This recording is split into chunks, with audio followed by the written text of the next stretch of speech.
Welcome, this is Josh Rees with Mile High Church in Lakewood, Colorado. Thank you for tuning in to our podcast today. For more information about our church, please visit our website, milehighchurch.org. To just be right here, right now. And I'm happy to be starting a brand new series today. We pause each year in May. It's sort of a tradition here at Mile High Church to pause in May and take a look at abundance. Be willing to have a series of talks that really invite us into a deeper place of abundance in every realm. It's about abundance of love, abundance of opportunity, abundance of well-being, abundance of money. It's about all of it, and invite ourselves to really practice it and live it out in the world.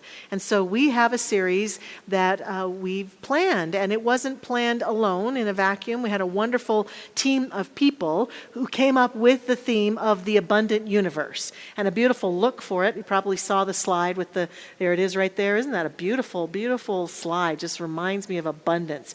And the abundant universe has 4 components to it, and our intention with this series is not just to bring nice concepts and great ideas and woohoo, but to give practices and to give 4 pillars that we believe support people in living an abundant life in every realm, and that learning to practice and embrace these 4 pillars will contribute to a greater experience of feeling the abundance of the universe. And so before I go any further, I want to introduce the team that has planned all of this and let them stand if they are in the room. Some of them are watching online, not be able to be here today, but please hold your applause until I'm complete introducing all of them. Our team is Karma Lytle, Reverend Carol Wilkie, Reverend Jackie Harris.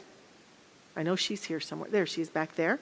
Dr. Kent Rautenstrauss, Lindsay Portencaso, Sarah Shin, Tom Litch, Jennifer Burnett, and soon to be Reverend Christina Jones. And that's our wonderful Adventure in Prosperity team. Thank you so much.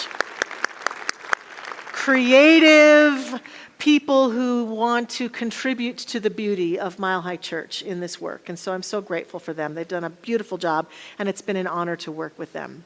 So our theme arises out of our belief in this teaching that this is an abundant universe.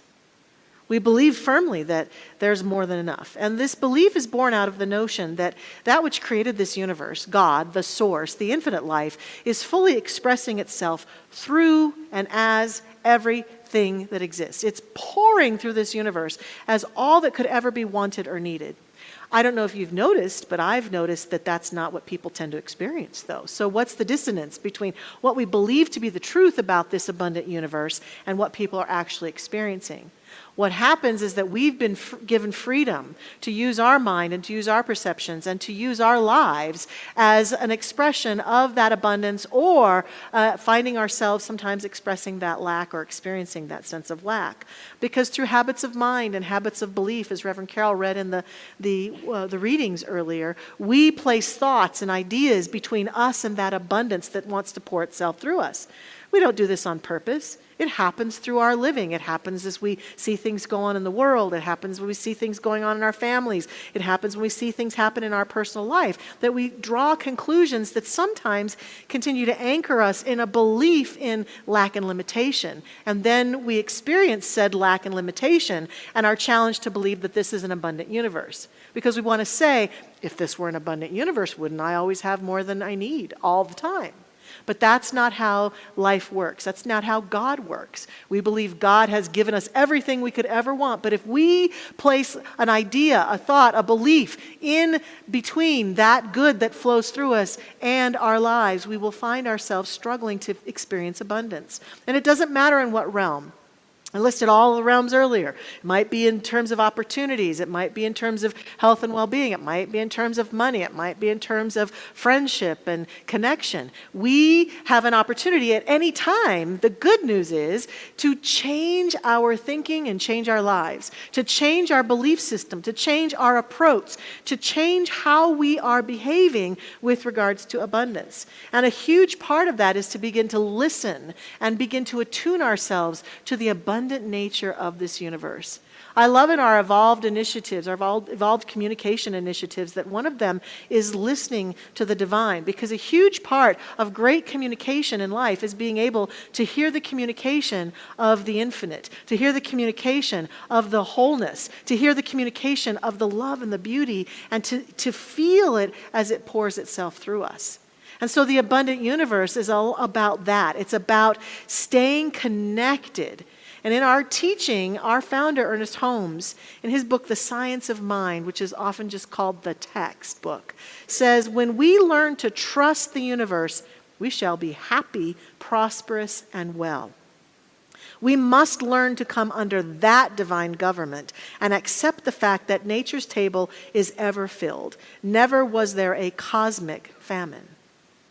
Now, certainly we look around the world and we can see that there are people and places who experience extreme famine, lack, need, hunger, shelter, opportunities, loneliness. They don't have people around. And so we can certainly see that going on. And we would assert today that we want to solve that because something in us knows that the universe is meant to be abundant for everyone, not just some of us, for all of us. And we're suggesting that we all play a part in that. Whether we ever go out and feed the hungry children of the world, or we go out and take actions to create more equity in the world for people to have their rights and their needs met, that's our business. But one thing I know for sure is that as each one of us claims and owns and chooses to become a center of abundance where we know the truth about this universe, then we become a being that wherever we go, that energy follows us. And any action we might choose to take to make the world a better place is born out of that sense of abundance. It's not born out of lack and need and desperation at that point. It's born out of, I know there's plenty in the universe, and I'm going to be a force and a channel that is in alignment with that truth and step forward and take action. And we have an opportunity to be that and do that when we embrace the notion that this is an abundant universe. Not just as a nice little thought in our head. Yeah, it's an abundant, but as an experience, a visceral experience. I've been contemplating this theme for many weeks now with our team. And I had a very visceral experience myself of it in a situation that I would never have expected it. My wonderful husband Ken and I bought one of those indoor cycles that has a big screen on it, and you can take classes on the bike classes. I love bike riding, and so you can take spin classes. But one of the things I love about this particular bike is that you can go on bike rides all over the world.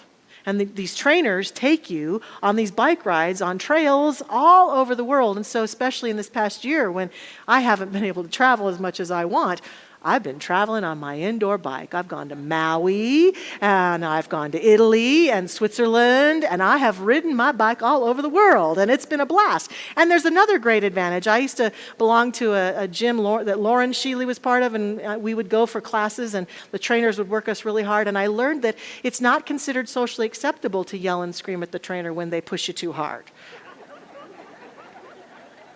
Who knew? But when I'm on my bike at home, he's pushing me too hard right now. I can yell and scream. So there's a little advantage there too. But one day, I've been doing this series recently called, it's in French Polynesia on the island of Moorea and some other islands nearby. And I was on a ride with the trainer, John, and they're telling you about all the things. And John likes to inspire people on these rides to complete the ride by promising you that at the end of that ride, he's going to take you to some beautiful spot on the island. So it's to keep you engaged. And so in this particular ride, he kept promising me something called Pineapple Beach. And so I'm envisioning this beach with all sorts of pineapples, because there certainly were pineapples all over the trees as you ride through French Polynesia. But we come to the end of the ride, and he takes you down to the beach, and all of a sudden, here's this beautiful, still beach with ocean water that's like greenish blue, and it expands out, and it's this beautiful scene. Well, that was touching enough, but then I noticed that right out in the still water, way away from the land, there's this little tree. And it's just there. It has no leaves. It's a real little thin tree, and it's just there, and it just hit me in the gut like, that's us. That's us. That tree goes through all sorts of phases of living. Goes through phases of living where its leaves are abundant and green and beautiful, where its leaves get kind of dry, where it's blown in the wind and the storms come, and all the while that tree is just anchored in the water, in the sustenance of life. It's just anchored in the water. It's rooted in the depths of it. I couldn't get a picture of that actual tree that John took us to, but I have Lindsay help find a picture that is similar to that, a tree right out in the middle. This is us. This is us. No matter what goes on in your life or mine, whether things are taken from us, whether life changes dramatically, whether there's plenty or not, no matter what's going on at the surface level, we are always rooted in the true abundant nature of the universe. And we are always sustained by that source. And the more we embrace that fully and completely, the more we can experience this. So in this 4-part series, the first place we're going to start is with gratitude. Our title today is Abundant Gratitude, How Gratitude Makes Us Rich. Because that feeling of richness comes when we understand that our source is limitless, that our source is abundant, that our source is this invisible presence that we are constantly utilizing even when we try to tell ourselves we're not, when we try to talk ourselves out of the good that God is and the good that the world is and the good that my life is. Still, all the while, that source never leaves us, never abandons us, just like that little tree just stays right in the water, and the water's there all the time. We live like that. And so the first part then of embracing the abundant universe, I think, has to do with receivership. We've heard for years, many of us, 'tis better to give than to receive. And we debate in classes and have really interesting conversations about should you give first or do you receive first or is it all connected? And while it is all connected, I would like to suggest today that the first place we have to start is receivership. Because it's hard to give away what you haven't chosen to receive.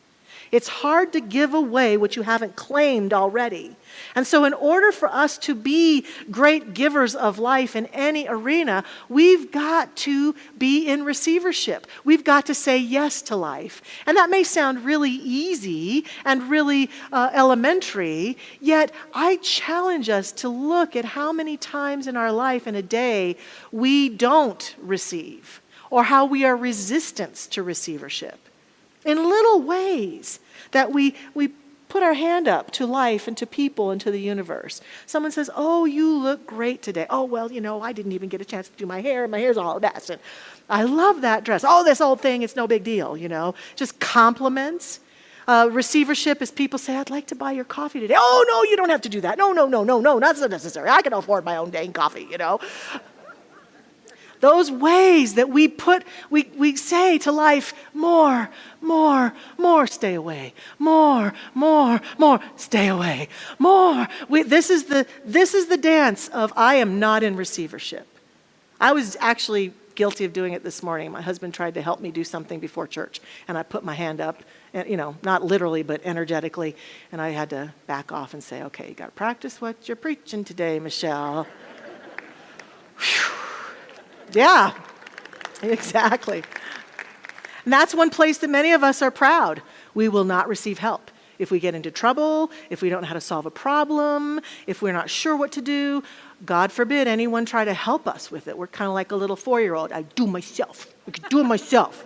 I don't need anybody's help. I don't need help. Like we've got this prideful resistance to receivership. And it translates everywhere. See, we don't get the luxury of walking around in life and refusing help and support and then hoping that we can have a lot of good in our life. It doesn't work that way. Because if we put our hand up too much, the message that we put into consciousness is no. So a person who is in alignment with abundance opens themselves up and says, okay, Life's here to help and support me. Someone offers to do something nice for me or to give me something. I get to have my boundaries about it and say, well, that doesn't quite work for me today. How about tomorrow? But I have to pay attention to how often I'm pushing things away from me and not willing to receive the good of life. And as we open ourselves up to that, our heart begins to engage. We begin to find ourselves saying that we want to be engaged with life. And I would say today that gratitude is the doorway into the abundant living. That practicing gratitude on a regular, consistent basis allows us to walk through that doorway over and over and over again. And the more we walk through that doorway, the more we can be in receivership of the good that life is. And it engages the heart. It's then not just an intellectual exercise, it's a heartful exercise. The great jazz musician Lionel Hampton, who also was a huge contributor to life. He and his wife not only, he didn't contribute just beautiful music to our world, he and his wife created all sorts of opportunities for housing for people and all sorts of great foundations that they contributed. But Lionel says it like this. He says, gratitude is when memory is stored in the heart, not in the mind. And a great way to store gratitude in the heart is to begin to practice it every single day. It's not just for special days like Thanksgiving. It's not just something you do to be polite. It's something that those who are abundant engage in every single day.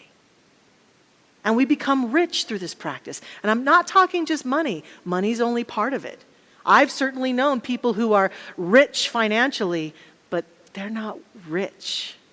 And I've known people who don't have a lot of money or things, but they're some of the most rich, happy, healthy, wealthy people in the world. So I'm talking about each one of us finding our way through the door of gratitude and through the door of abundance, such that we find our sense of what is wealth for us, what is abundance for us, what is richness for us, a rich life that we get to live on our terms and in our way. And so I've brought 4 things today that I call grata actions that we can consider this week as we want to begin to practice living an abundant life. They're probably things that you've heard of before, most likely, but it's just a reminder of this week. Consider entering through the gates of abundance with these grata actions. The first one has to do with gratitude timers. A number of people that I know and have talked to recently talk about how they'll set a timer on their phone or their iPad, or iPhone or their watch or their whatever they're using as a device every hour or every 2 hours or every 5 hours, whatever works, or every night before they go to bed. And when the timer goes off, they just stop and look around and allow their hearts to open to something they can be grateful for right now in this moment. I'm so grateful the sun is shining. I'm so grateful that I'm here with this person. I'm so grateful for this beautiful work that I get to do, and whatever it might be. And it may not be a timer on a device. Maybe I'm driving around and every time I come to a red light, I sit there and wait for the light to turn green and I count my blessings. I think about the things I'm grateful for. It's finding little cues that when they set off, we attune ourselves to gratitude. That's using gratitude timers and allowing ourselves to walk through the doorway of gratitude over and over again throughout our day, inviting ourselves to feel that heartfelt sense of the blessings that are in our lives. Gratitude journals, the second way that we can do this. They've become popular in the last few years, mostly through the wonderful work of the great Oprah Winfrey, who talked about these on her talk show and invited people to begin to take time every night to write down things that they're grateful for. In a speech, Oprah says, "Keep a grateful journal. Every night list 5 things that happened this day that you are grateful for. What it will begin to do is change your perspective of your day and your life. If you can learn to focus on what you have, you will always see that the universe is abundant. You will have more. If you concentrate on what you don't have, you will never have enough." That's the practice, isn't it, of gratitude? Because what can happen when we're dancing with abundance is we have to take our awareness away from what's missing, from what we don't have, from what's not enough, and turn our attention to the enoughness, as Tom's song invited us to do, to remind ourselves that there is more than enough. And I'm going to look right at it and give thanks for it right now and own it in my own heart and my own beingness to expand my sense of gratitude. I also think that the third grata action is to give thanks for the mundane and the routine. I teach people in abundance classes to consider not just paying our bills rotely. I'm going to pay my bill for my car and for my house and for this and for that. But as I pay bills, to routinely stop. And every time I pay that bill, give thanks. I'm paying the company that provides me electricity. And I'm so grateful for electricity. That's really a handy dandy little thing there, you know. And so I'm going to express my gratitude as I send that check off or write that check or pay that bill. And I'm going to give thanks for this home that I get to live in. Even if I want a bigger, better home, I'm going to start by paying my rent or my mortgage with gratitude that I have a home. I have a roof over my head. I have a sanctuary, a safe place for me to be every day. I'm going to pay my car payment, and I'm going to give thanks for that beautiful car that I get to drive around town. Because of that car, I am mobile. So every one of those bills, the mundane, giving thanks that because I have these things, I can circulate my good towards them. Giving thanks in my home or in my place of work for the little things that people do that support us. Oh, I'm so grateful that someone unloaded the dishwasher. Thank you. I'm so grateful that someone made coffee this morning. Isn't that lovely? I'm so grateful for the coffee. I'm so grateful, just looking constantly for little things that we can find, that we can extend gratitude for. And taking time to send sweet cards or even just a text to someone saying, I'm so grateful for you. Who you are is so amazing. I'm so grateful. Thank you for buying me coffee today, or thank you for your prayers, or thank you for being you. Just taking time to send love notes and cards and texts to people in gratitude. These are things that we can do this week that can help to anchor us in. And the last one, which in my world has often proved to be one of the most important ones, is something I called the unconditional thank you. It is very handy, especially in areas where we might be experiencing lack and limitation, and we're tempted to have resentment and frustration that we don't have what we want. But we give thanks when we see other people experiencing what we want. So when we look out at the world and we see somebody having something we'd like to have, we have a choice. In that moment, we can be jealous and resentful, or we can be grateful. We can look at, if we want a romantic relationship and we see some lovey-dovey couple, we can be like, oh gosh, another lovey-dovey couple. Or we can say, wow, look at that couple. I'd like to have a loving relationship like that. We see somebody who has the degree of health and strength that we'd like to have in our body, and we can, instead of saying, oh, we can be happy and say, I'm so grateful for the vitality in that person's body. I see somebody who has a beautiful thing in the world of form that I'd like to have, those beautiful homes or cars or whatever, and that's something that I aspire to, rather than resenting people who have those things, being willing to say, I'm so grateful for their good. I'm so grateful for their good. There's a wonderful dynamic minister called Reverend Ike, who was very popular in the 80s. And I teach my prosperity classes. What Reverend Ike would say, he would look out at the world, and if he saw anything that he would like to have, instead of pushing it away with his resentment and fear, which when we do that, we don't get to have it. We have to realize the minute we resent something anyone else has, we can't have it. There's no way we get to have it because we've just put a barrier up between us and that good. The only way to get close to having that good is to take that resentful energy down and to look right at it and do what Reverend Ike says, which he would say very loudly, that's for me. That's for me. I'll have some of that. And when Harry met Sally, I'll have what she's having. That's for me. allowing ourselves to align ourselves with the good that life is offering. And even though it appears to be offering it to something or someone that appears to be the other, we know there's no such thing as the other. We are one with the abundant nature of the universe. And when we celebrate the good that other people have authentically and heartfully, we align ourselves with that. Even when we're experiencing a lack of energy in that area, where we can't seem to get what we want, or something is even taken away from us, or is challenging for us to manifest. I had a very profound experience with my former husband, Brad, a number of years ago. A lady here says I should call him my husband. I thought that was kind of cute. But Brad and I are still very good friends, and he and I were on an anniversary, and we were in Paris. A member of our congregation had offered us his apartment in Paris, and so we said yes, and we went to go stay. It was a little bit outside of town, so every day we would come into town, into Paris, on the train, and we would meet people. And this particular day, this person asked us where we were going to go, and we told them we were going to go to this particular museum, and they said, well, be very careful, because there's pickpockets at that museum. And they're just targeting that museum like crazy.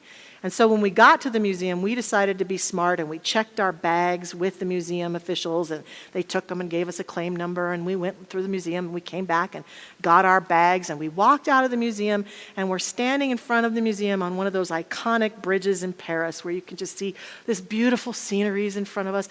And I don't know what happened, but my intuition suddenly said to Brad, where's your wallet? And Brad did that man dance you men do sometimes, where he's like, standing on the Paris bridge looking, and we go through the bags, and the wallet's gone. And then he remembers when he handed the bag over, he didn't take the wallet out of his pocket. And we realize he got pickpocketed. So we're standing there, we're trying to recount, well, what was in the wallet? What was in the wallet? And there was the debit card, and there were some traveler's checks, and we'd grabbed cash that day. His ID was in the wallet. It was just the wallet. It was all this stuff, and we're starting to panic a little bit. Here we are, we're in this foreign town in the foreign country, and how are we going to recover? And so we're standing on this bridge, and all of a sudden, I got struck with the beauty, and I think he did too. In that moment, both of us just took a deep breath. He's a practitioner, I'm a practitioner, a minister, and we're standing here looking around, and we looked at each other and we said, how could we shift this experience right now? We're standing in one of the most beautiful cities in the world, looking at this amazing scenery and this beautiful opportunity that someone gave us their apartment to live in for a week in Paris. We're so blessed. And we began to shift the whole conversation till it even got to the point where we said, you know what? Let's bless the person who took the wallet.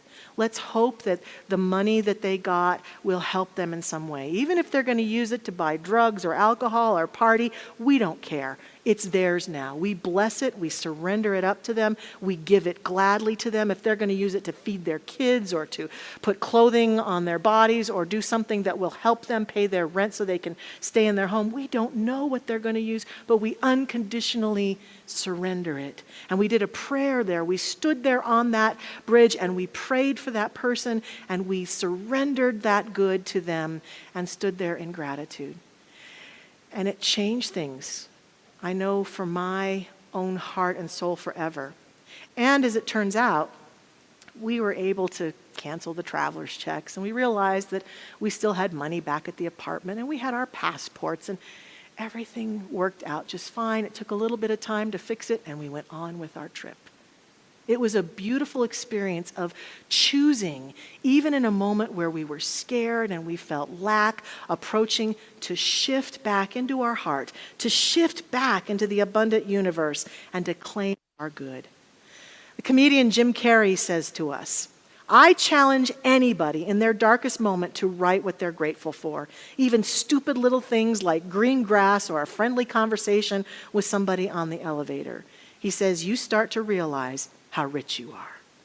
That's our invitation this week, to use gratitude as an instrument, a tool, a means to create that feeling of richness and wealth in our lives this coming week by practicing any or all of these gratitude actions. I saw a meme this last week that said, it's not happy people who are thankful, it is thankful people who are happy. And I would change it and say, it's not abundant people who are thankful, it's thankful people who are abundant. Let the abundance begin now. Yeah.